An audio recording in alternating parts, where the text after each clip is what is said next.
You're listening to a podcast from the BBC World Service. This is Hard Talk with me, Stephen Sackur.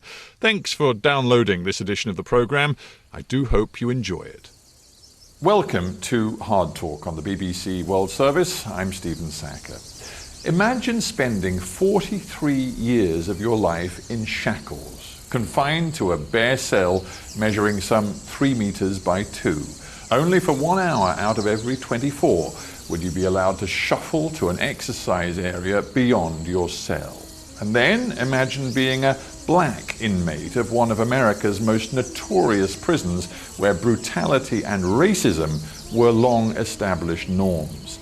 And add the sense of burning injustice that comes with being convicted of a murder which the evidence suggests you did not commit. It is very hard to take in the bare facts of Albert Woodfox's experience in the Angola prison in Louisiana. He was released in February 2016, having spent 43 years and 10 months in solitary confinement. He went in as both a hardened criminal and a fervent supporter of the sometimes violent Black Panther movement. He emerged committed to peaceful activism in pursuit of racial equality and justice. He's living as a free man in the United States, but after an experience like his, what does that really mean? Well, Albert Woodfox joins me now. Welcome to Hard Talk. Thank you.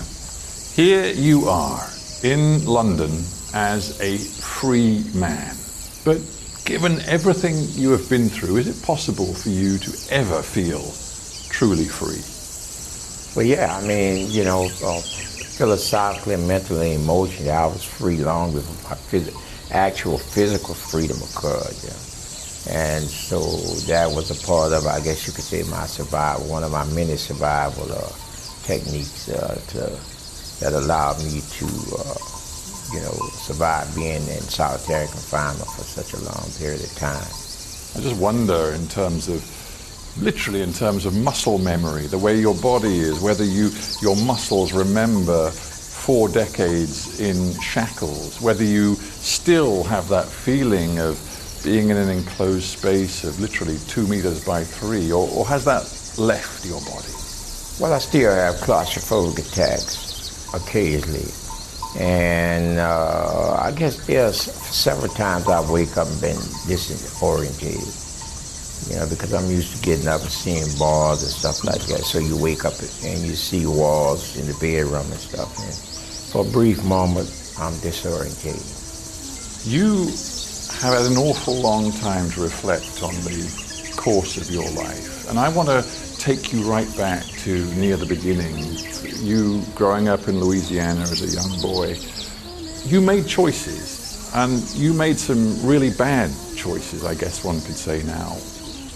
Looking back, why did you make those choices? Well, I was a young African-American kid growing up in the South of the United States. Racism was blatant. The opportunities from economic to political to social were almost non-existent.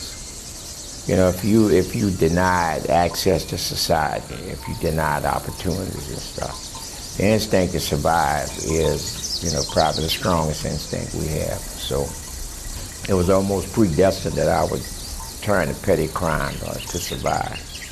If I may, I want to just read to you a little passage from your extraordinarily frank and honest book, Solitary, where you talk about being a youth, growing up. I robbed people, I scared them, you say, I threatened them, I intimidated them, I stole from people who had almost nothing. They were my people, black people. I broke into their homes and took their possessions. I was a chauvinist pig, and I never thought about the pain I caused. Yeah, I made terrible choices. I mean, there are things that I did that I will never be able to forgive myself for. And I'll probably spend the rest of my life trying to atone, for those things. But I was not a criminal. I thought I had to do criminal things to survive. And, later on in life, because of the influence and joining the Black Panther Party, I began to understand how society functions. I began to understand what, individual racism supported by institutional racism and the systemic application of racism, how it affected my life individually and as a member of an African-American community. You talk about the Black Panthers, and I guess it was inside a prison in New York where you first really came face to face with black men who were committed members of the Panther movement. Were you already aware of them? Were you already being drawn to that ideology, which was a sort of extremely strong black power ideology, or was it meeting these people that changed your head? No, I guess there's a question as to whether the influence of the Black Panther Party awakened something that was already in me, where, the influence of the Black Panther Party raised my level of consciousness again to where I began to understand the forces around me, that I began to understand that there was certain policies from the government on down to, white America that pretty much determined the course of my life. The Black Panthers talked a lot about justice and equality for black people in the United States after centuries of discrimination. Of course, slavery, but post-slavery, the discrimination continued. But there were also some Black Panthers who were clearly, explicitly committed to violence. Now, were you part of the movement that believed that violence was justified or not? Well, like any organization, the organization has a goal, has, a perimeter in which they function in. Now, there are going to be people that, that's in the organization that, not going to adhere to the principles of the values of whatever, organization you're in. And we had people like that in the party, but overall. But what about you? I mean, because. Oh, no, me personally, no, I never. My experience as a party was in prison. Harmony and I formed the only recognized chapter, Black Panther Party, in a prison. And so a lot of the stuff that happened with the party in society, we were not exposed to. Yeah, I take your point, because really your active involvement with the Black Panthers was all behind bars, and which takes us to Angola, that notorious prison in Louisiana where you ended up. I think 1971 you first walked through the gate into that jail, and you did not leave it for more than 4 decades after. Before we get to solitary, just talk me through your first impressions of what has long been regarded as the most brutal, perhaps the most racist prison in the United States of America. Well, that pretty much sums it up. Angola had been designated by various social organizations, including government organizations, as being the bloodiest and most violent prison in the United States at that time. Almost every day, prisoners, either by security or prison-on-prisoner crime, someone was stabbed, bludgeoned, or murdered. That was the type of environment that you were forced to survive. And it was segregated? Yes. And the staff, obviously, from the governor on down, but pretty much all of the staff were white? Yes. In Angola itself, you had about 300 personnel in charge of about 6,000 prisoners. And what was unique about Angola is that it was a former breeding slave plantation.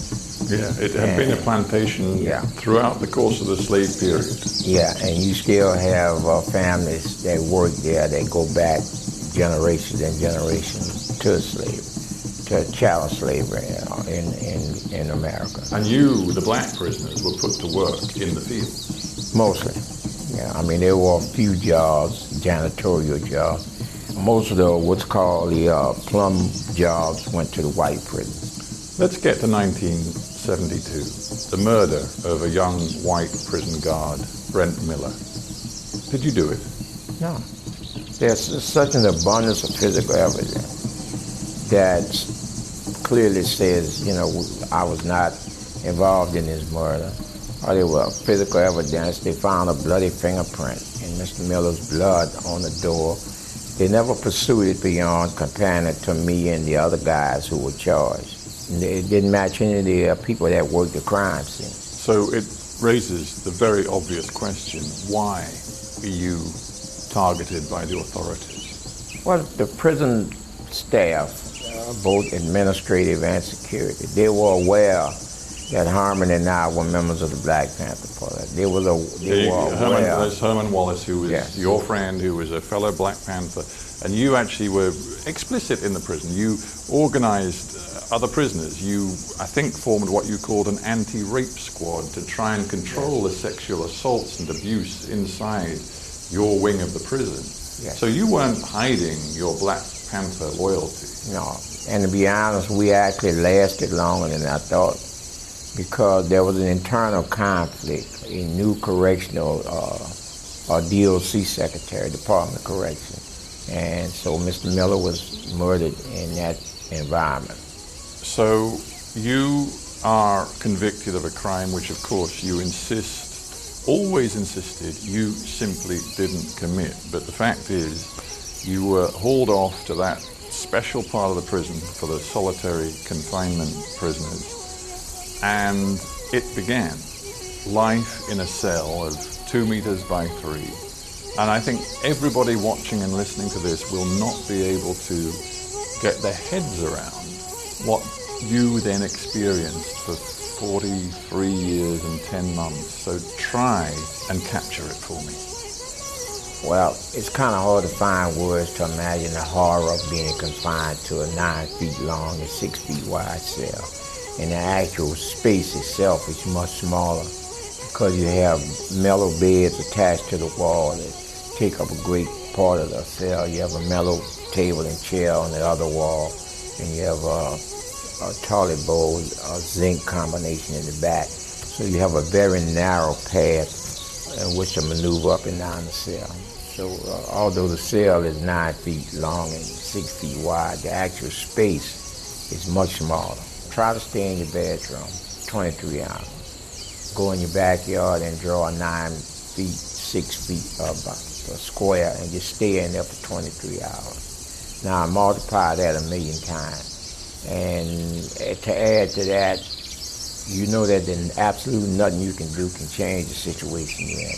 And add to that the attitude and behavior of the guards who are responsible for you, because that was a huge element in the, let's use the word, torture that was imposed upon you. You know, not only, well, at that time, now they refer to them as correctional officers, but at that time they referred to them as free men. And you add to that inmate guard system. These guys were brutal. They used physical violence against other prisoners. They beat them, they gassed them, they put them in the... They had pretty much the same power and authority as the free men, as they were referred to, who worked there. And they never hesitated to use the power they had. But if I may say so, as you have said since, you and Herman, your great friend who was locked up in solitary in the same place as you, me and Herman, we didn't put up with all the racist comments. If they talked trash to us, we talked trash back to them just as bad. I forced myself to learn how not to give in to the fear. I would not let fear rule me. But as a result, you got the pain and the brutality even worse. Yeah, well, we were singled out. You know, they referred to us as troublemakers and ringleaders. They had no idea the political foundation or the philosophy that we did the things we did, what motivated us to fight against injustice, inhumanity, horrible physical conditions, you know, lack of clothing, lack of adequate food. If I asked you right now, looking back, what was the worst thing, the thing that really got closest to breaking you?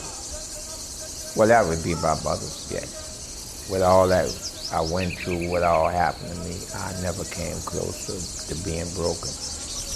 When I lost my mom in '94 to cancer, there was a policy in place in which you could go home, for the funeral. In African American families, it's very important to be able to say that final goodbye, and that usually occurs at a wake or a funeral. And because of who I am, because of they had signaled me out as a troublemaker, I was denied that rank. So I had to live with that burden for 20-something years. Fortunately, before my mom passed away, my life had changed tremendously. The transformation from a petty criminal to a political social activist had occurred, and I was in the process of constantly educating and re-educating myself. And I use the term raising my level of consciousness. So I was able to thank her for the things that the values and the principles that she tried to instill in me, and tell her that she was my first hero. And as you say, you did an awful lot of reading in prison. You became something of a legal expert. You looked at so many legal books. You launched so many appeals, and you did actually deliver some change to the prison regime while you were there. And thanks also to people working outside on your behalf. There were various different appeals against the conviction. And finally, in 2016, you didn't get the exoneration you were looking for, but you got the offer of a plea deal. It's called an alpha plea. Yeah. It's a plea that does not admit guilt, but admits that the state has enough evidence to bring you to trial. Because you had always said, I will walk out of here when I am declared an innocent man. And you were not. Yeah, I mean, I still have problems with it. There are times when, I feel very angry, and there are times when I'm disappointed that I took, the plea deal, because for my whole life I had taught men to fight, to stand for what was right, and I tried to do it by not just words but example. And so in the final analysis, I accepted this plea, and there were many factors involved. But I think that the one factor is a conversation I had with my brother. He was visiting with my daughter, and she broke down crying, and he asked what was wrong. She said, well, I don't have a daddy. And he said, well, you have a daddy, and things he has accomplished in the prison system, I think you would be very proud of him. She said, no, I don't know what it is to call him daddy and to get a response. I don't know what it is for him to hold me in his arms and comfort me when I'm troubled, and I don't know if I'll ever experience that. So that was kind of like the tipping point of the mental, emotional battle that I was waging back and forth with myself. And you do have that now. You can hug your daughter and your grandchildren and your great... I have four beautiful great-grandkids. That's right. You can do all of that. But you were released and now live as a free man in the United States of America, where there is still clear racial injustice at the heart of the criminal justice system. One only has to look at the statistics on rates of incarceration. One only has to look at what happens to too many young black people, particularly young black men, in their experiences with the police in different parts of your country. Yeah. How does that make you feel after everything you've been through? When I was released from prison, it took me about 3 weeks of being, in society to realize that nothing had changed. That the change. I want to be clear about it. You say nothing had changed. Nothing. The racism was still part of the very fiber of American society, and that the brutality of racism had not changed in its application. It just had changed in how it was applied. But I'm mindful that you walked out in the very year that Barack Obama served his last year as President of the United States of America, the first black man to hold that position. Can you really say to me nothing had changed in 44 years? Technology. Look, I was in prison when President Obama was elected. My reality was that nothing would change. This is one man. We have a culture of racism and bigotry and white supremacy that go back to to the founding of America. And, one man just can't change that in 8 years. That's the longest period of time he would be allowed to be president. Will it change? I just wonder what you say to your grandchildren and your great-grandchildren, because you speak as a guy who all those years ago committed to the Black Panther movement to achieve what you regarded as justice for black people in America. How do you think your grandchildren and great-grandchildren should carry out that struggle, if you still see it as a struggle? Well, yeah, I think it's a social struggle. Matter of fact, it's one of the personal motivations for me. I don't want my great-grandkids 30 years from now to be sitting here being interviewed on a stage talking to people about racism and institutional racism and systemic application of racism. As Martin Luther King said, I would like to be, hopefully a society has evolved to the point where they are judged by the content of their character, not the color of their skin, not their ethnicity, not physical features or hair texture. Let me ask you this. It's a different sort of question, but it's on the same theme. Are you proud of your country today? My country, yes. My government, no. And a last thought, and this I find absolutely remarkable about you and the strength of your mind. You say that when you consider everything that happened to you in your life, and I mean everything, you say, I wouldn't change one thing. All I went through made me the man I am today.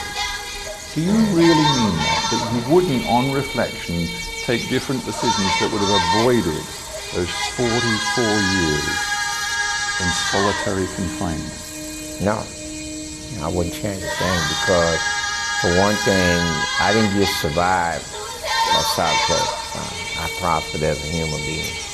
I developed moral principles, values, code of conduct, discipline. I self-educated myself.